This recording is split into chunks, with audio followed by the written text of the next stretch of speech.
What's up, YouTube? I'm back bringing you another video. I got a pretty much another fuse block for the Monte Carlo.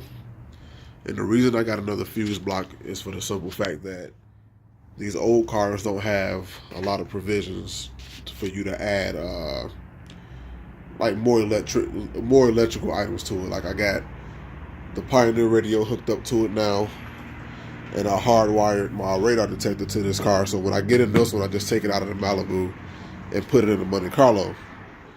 But what this allows me to do, since I'm going to be adding stuff like the electric fans and the Dakota digital dash and some other little electrics here and there, this allows me to add up to 7 circuits. I already opened it upstairs in the house. Let me bring it over here. So, comes with a bag of hardware, and it comes with the harness itself.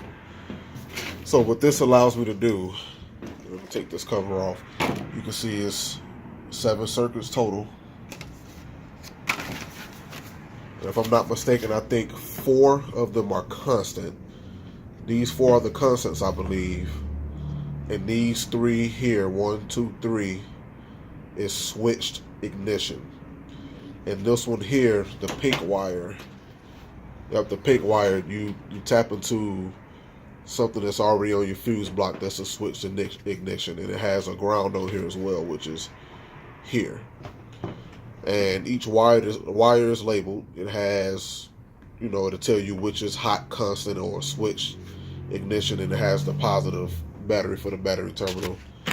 Has a little circuit breaker here. There's some other bits and pieces that you need. It's a kit that's made by Painless, and there's the part number 70207. And I was looking up on YouTube and doing some reading, and a lot of people were using, like, in my opinion, complicated systems. And I'm not an expert at wiring, but I understand enough to get me by and not set anything on fire. So that's that. I'm gonna get this thing put in before I get it in the shop for the fuel injection kit and all that stuff. That's another thing that's been added, so I would rather have something like that. But yeah, I'm gonna get this put on, find a location for it under the hood. I was thinking about under the dash, but it might be easier to put it under the hood and run wires to the inside when you need them, and then how wires under the hood when you need them. But I'm going to figure out some options now, but just wanted to bring you that before I show you the final resting place for this thing. A better view with some good light. As you can see, it's going to sit somewhere around there. And then these guys are going to run this way, and the pink wire is going to go to the inside of the car to the fuse box. So yeah, that's the game plan. So yeah, I'll be right back with you. Alright guys, I got another update. As you can see, I got the fuse block sitting there trying to get some good light on it. So got that all screwed down, and I moved the ground wire for the headlight up to another hole that wasn't being used, just for easier access. And then I took that wire that I had wrapped in wire loom, and I brought it all the way across here, and it's coming behind the battery. And as you can see, it's not hooked up yet, and I might just hook it up to this little yellow butt connector that's already on the battery.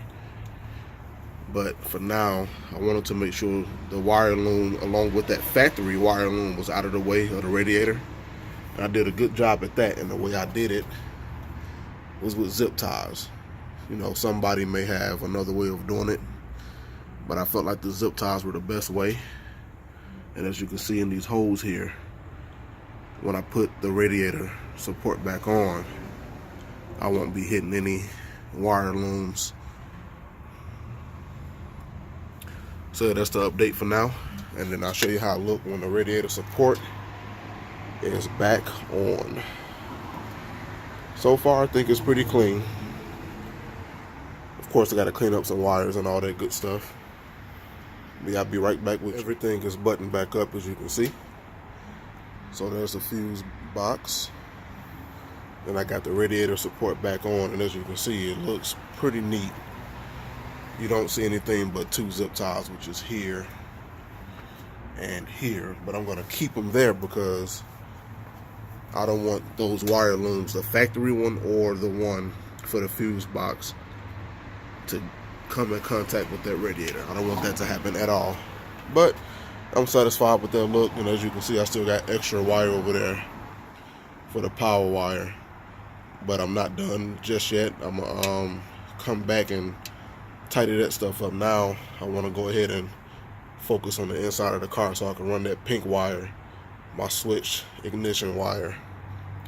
But yeah, so far so good. I'm pretty happy. The old girl coming together. Oh, one more thing.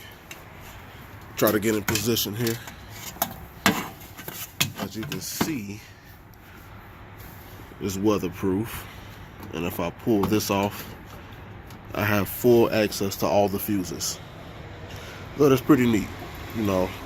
And what I may do is take each fuse out and put some dielectric grease on it, and that's what was recommended to me by the company, because I messaged them on Instagram when I first got the kit, just wondering was it safe to be under the hood, and they said it should be fine as long as I do that. And they got back to me within a day. I tried asking the question through their website, but I think their form was down or something like that because they kept giving me an error message. So I went to Instagram and they got back to me. So next part is me getting inside the car to get all that together. Okay guys, I got to recap with the painless fuse box. As you can see, or not see, which I think is a good thing, I got everything wired up for the most part.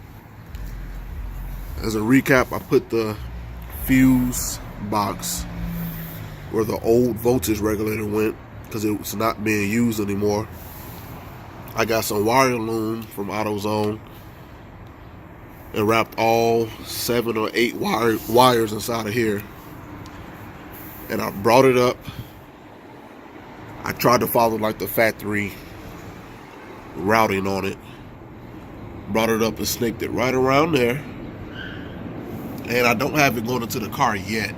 So I gotta grub it down there so it doesn't look tacky. I got a perfectly drilled hole and got a grommet on it. Now, I'm gonna explain it to you all the best way I can. The power wire that comes from the fuse box is ran to the battery, and I ran it under the radiator support, along with the factory harness as well. This is a factory harness that's back there, and you probably can't see the power wire for it because it's kind of tucked in. And what I did was brought it all the way across, and I kind of held it together with zip ties so that it'll stay away from the radiator. And I didn't know these zip ties were going to show. I wasn't thinking at first, so I'm gonna find another way to mount it, but for now that's fine for me. And as you can see back here, there's the power wire. It's red, but it's wrapped in wire loom. Brought it all around through here. There's the fuse block that was included with the kit, and I brought it up right to the battery. So that's how the power is hooked up. Now, as far as the 4 switched ignitions and the 3 constants, I have them wrapped in here, and whenever they're ready to be used, I can just take them from the wire loom, as you can see here. And they're labeled too, so it'll tell me which one is a constant, which one is an ignition source. And then the pink wire that goes into the fuse block under the car, I haven't ran that in there yet because I have to extend that wire. I want to say it's sitting all by its lonesome self. Yep, right here. Pull it out for you guys.